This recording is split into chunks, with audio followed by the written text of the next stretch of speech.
Colonel Espinido, pumasok ka sa PNP service noong 1996, tama ba?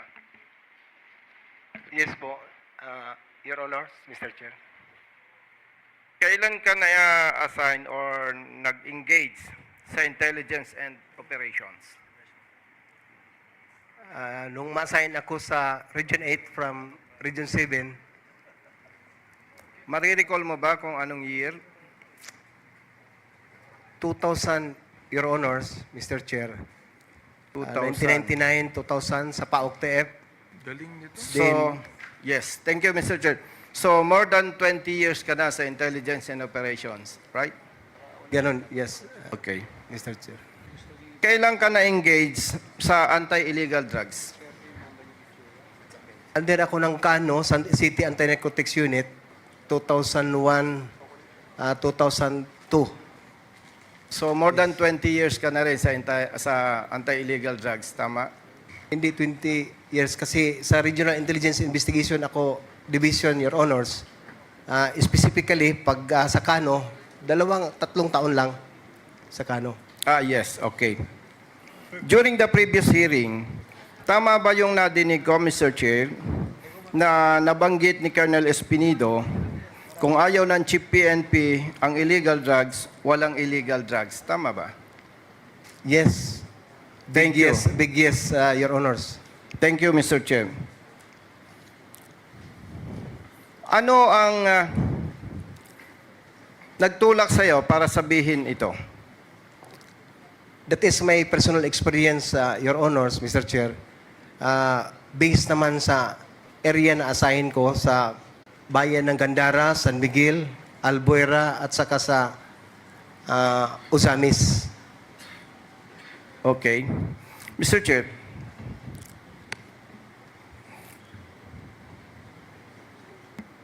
naniniwala ka ba na alam ito ng maraming PNP personnel?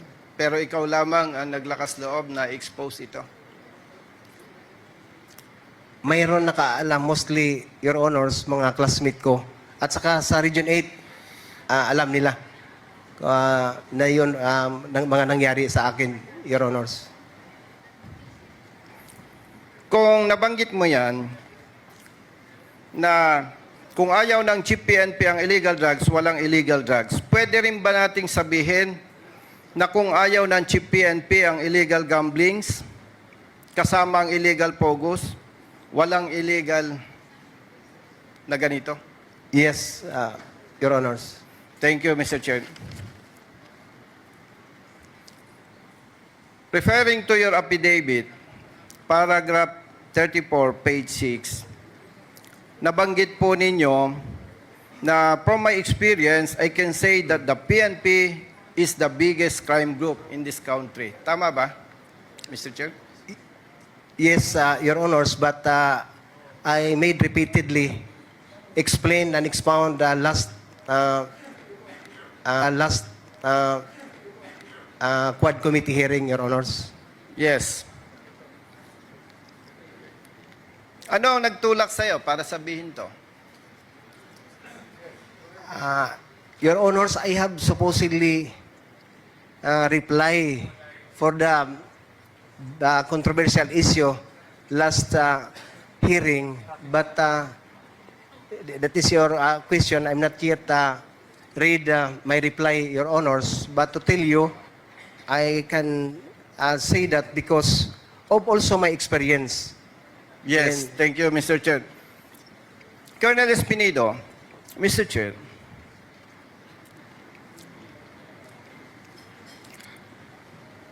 sinabi mo ba ito na the biggest crime group sa ating bansa ay ang PNP dahil may mga personnel ng PNP na involved sa illegal drugs? Yes or no?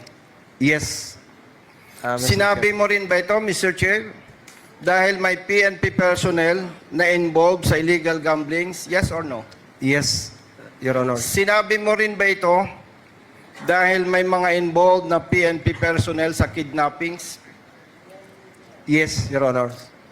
Sinabi rin mo ba ito dahil may mga PNP personnel na nasasangkot sa killings or EJK? Yes, or no? Yes, Your Honor.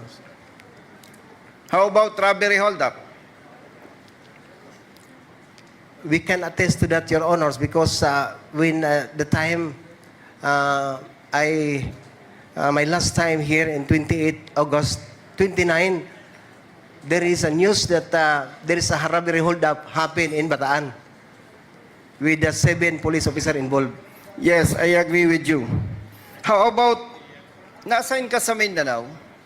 Yes, Your Honor. Region 11.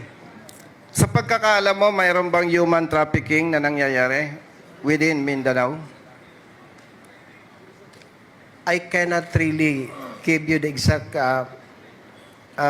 answer, Your Honor, because just only a hearing or a report that there is but a documentation. Yes. So you mean, may nadidinig ka? Yes, Your Honor. Yes. Gusto ko lang i-clarify, Mr. Chair, kay Colonel Espinido. Kasi, para malinawan ng taong bayan. And of course, malinawan ng PNP personnel.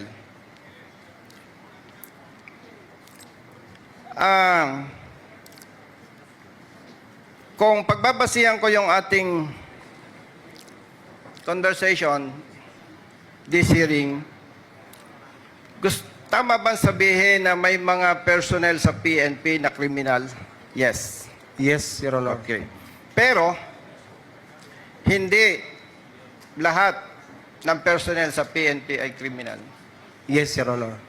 In terms of percentage, malaking porsyento ng PNP personnel ang kriminal o hindi? 60-40, Your Honor. Ano ang 60%? 60 ang mabait. 40 ang masama.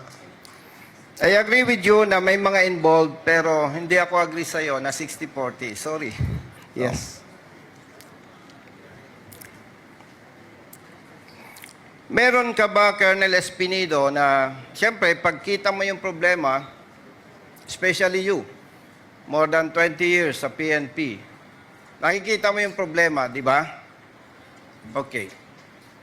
Meron ka bang idea para ma-resolve or ma-address ito na kung saan sinasabi mo na maraming kriminal sa loob ng PNP?